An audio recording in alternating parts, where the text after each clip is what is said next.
বন্ধুরা, আজকে একটা রান্না নিয়ে চলে এসেছি। আজকে রান্না হবে পালং শাক। পালং শাক কেটে নিয়েছি, আর এখানে আছে মূলো আর আলু কেটে নিয়েছি। আর এখানে আছে ডালের বড়ি, টমেটো দেবো আর কাঁচা লঙ্কা। আর এখানে সর্ষে বেটে নিয়েছি, সর্ষে বাটা দেবো। রান্নাটা শুরু করা যাক। এখানে ভাত হচ্ছে, ডাল দিয়েছি ওর মধ্যে, ভাতের মধ্যে ডাল কৌটোতে কড়াতে তেল দিয়ে দিয়েছি। এবার ডালের বড়িগুলো ভেজে নেব।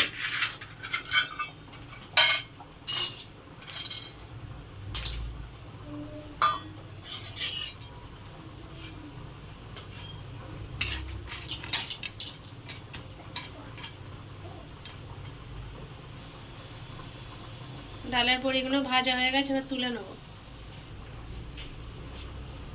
ফোড়নে দিয়ে দেবো 5 ফোড়ন আর শুকনো লঙ্কা, তেজপাতা। 5 ফোড়ন দিয়ে দেবো আর একটা শুকনো লঙ্কা দিয়ে দেবো, 2টো তেজপাতা।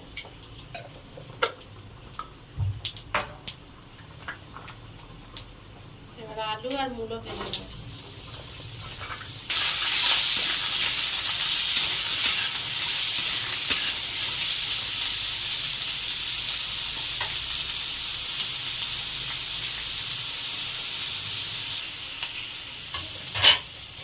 মূলো আর আলু ভাজা ভাজা হয়ে এসেছে। এর মধ্যে দিয়ে দেবো টমেটো,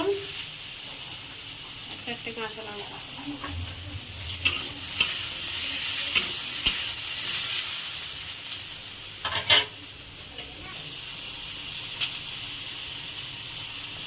ধনে গুঁড়ো দেবো,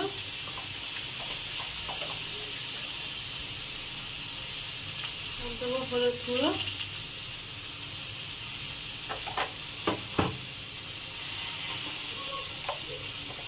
দিয়ে দেবো 1 চামচ লবণ।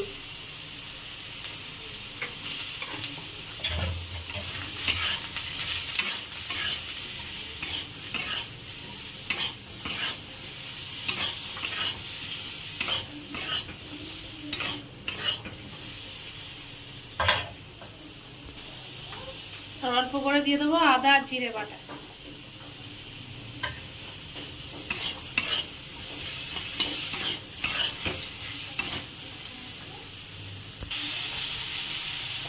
এবার জল দিয়ে দেবো।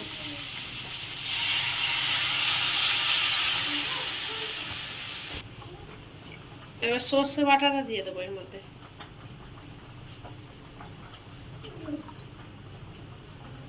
দু চামচের মতো সর্ষে বাটা আছে। আর শাকগুলো এর মধ্যে দিয়ে দেবো।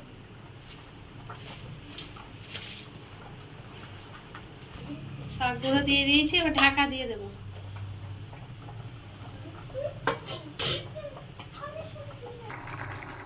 মূলো আলু সিদ্ধ হয়ে এসেছে। এবার আমি বড়িগুলো দিয়ে দেবো, ডালের বড়িগুলো দিয়ে দিয়েছি। বড়িগুলো আর একটু জলটা কমে যাক, তারপর নামিয়ে নেবো। শুকনো শুকনো করবো তরকারিটা।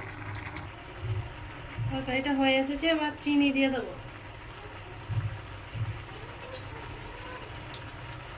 দেড় চামচের মতো চিনি দিয়ে দেবো।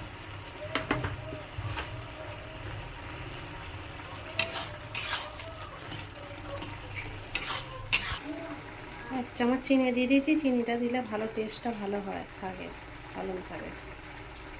কোনো শাকে চিনি দিলে ভালো খেতে।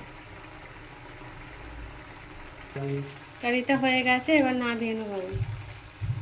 তরকারিটা একদম আমি কাঁচা লঙ্কা দিয়ে করেছি, কোনো লঙ্কা দিইনি।